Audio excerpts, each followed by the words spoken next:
yet another delightfully penned flight of fancy. Oh, hello. I didn't see you coming. Feel free to grab yourself a beverage, a brandy or a hot chocolate or whatever you'd prefer. I personally can't offer you anything because I lack any facilities to do so in this loft, but if you brought your own beverage, then feel free. I believe you're in the market for a bedtime story. Now, luckily, I can provide that service, or rather, my correspondents can, because I receive regularly a number of works of quite remarkable fiction sent directly to my inbox. My inbox is now somewhere in the region of 27 years old, and as such, it's accumulated a number of very dedicated correspondents. And so I'd like to take this opportunity to share some of these with you, and if you find yourself having trouble getting off to sleep, then allow me and my interpretations of their various and creative requests to send you off to dreamland. For the purposes of this piece, I shall refer to myself, if named in any way, by my screen name, which is Biospark. Mostly. Just sometimes you need a little context. So, today's story comes to us from a Mr. Presumably, they haven't given any indications to their pronouns or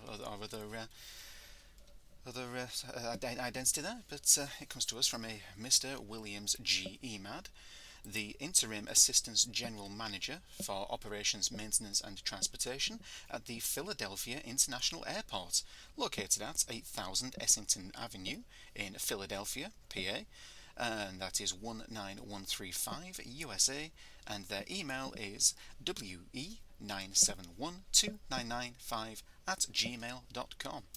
And if we review their information here, their email address provided through their identity on my email client here is actually emad@sns.net.ua.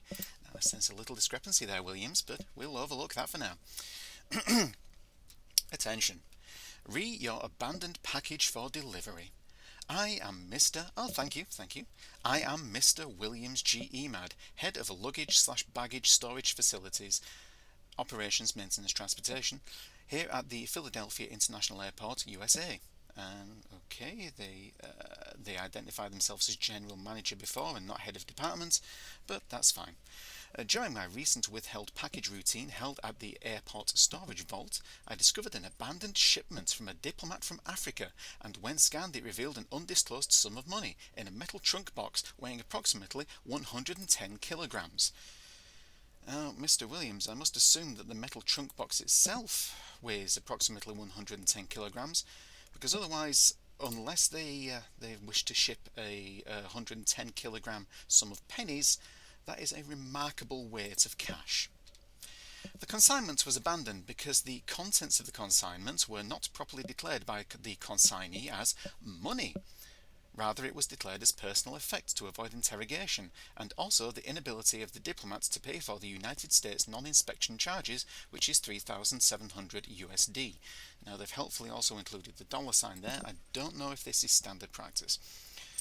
Now, I suspect, Mr. Williams, that a 110 kilogram personal effect may have raised concerns, but perhaps that's why it's in your personal custody and not on its way to its recipient. On my assumption, the consignment is still left in our storage house here at the Philadelphia International Airport, Philadelphia, till date. The details of the consignment, including your name, your email address, and the official documents from the United Nations office in Geneva, are tagged on the trunk box. Very well. I don't think it's standard practice to include people's email addresses on luggage, but okay, let's carry on.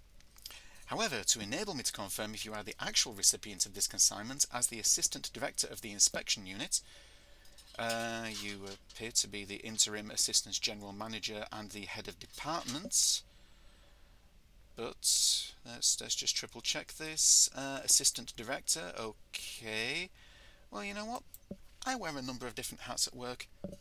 Let's not begrudge other people their over-allocation of duties. I will advise you provide your current phone number and full address. Okay, my email address was only included, so full address, fine. To enable me, cross-check if it corresponds with the address on the official documents, including the name of the... Excuse me, I've got to read this as written. Including the name of nearest airport around your city. Please note that this consignment is supposed to have been returned to the United States Treasury Department as unclaimed delivery due to the delays in concluding the clearance processes. So as a result of this, I will not be able to receive your details on my official email account. So in order to enable me to cross-check your details, I will advise you to send the required details to my private email address for quick processing and response. Okay.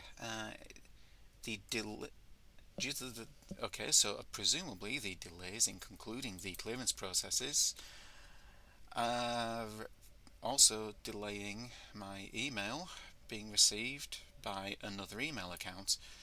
This is quite the significant process that you have to go through. Once I confirm you as the actual recipient of the trunk box, I can get everything concluded within 48 hours upon your acceptance and proceed to your address for delivery. I would personally, Mr. Williams, prefer not to receive a 110 kilogram parcel. I would prefer you not to deliver it to my house personally, but if you were to do something rational, like say, engage in DPD services, or engage in Hermes services, oh sorry, they're not Hermes anymore, are they? They're, what are they, Every these days? I suspect that the gentleman or the person responsible for delivering me and let's not forget this important fact, 110 kilogram trunk box would soundly punch me in the face upon delivery, because I've had funny looks for getting large shipments of cat litter delivered.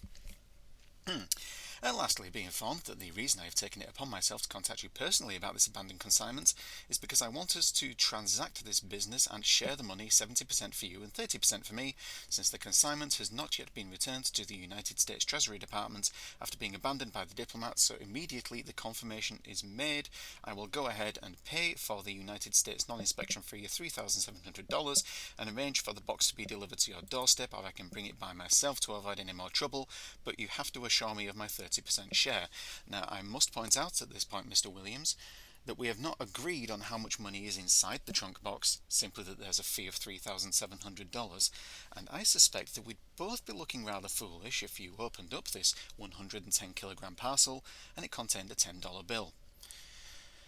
I wait to hear from you urgently if you are still alive. Sir, that is a little alarmist, and I will appreciate it if we can keep this deal confidential. I suspect you wish to keep this deal confidential, sir, because you are trying to arrange this under the table without the knowledge of the United States Treasury Department, and I think this might be fraud. Sir, I do not wish to engage in such practices. Please get back to me via my private email, we9712995@gmail.com, for further directives. Thank you, Williams G. Emad. Well, that's quite the story. I have no earthly idea where in my house I would store a 110 kilogram trunk box, and I can only pray that upon delivery we will split the money on my doorstep, and then you will take the box a very long distance away from me and hopefully scratch my email address off of the side of it. Anyway, this has been Spam Email Storytime. Thank you for your attention, and I really hope that you're asleep and having lovely dreams. Good night.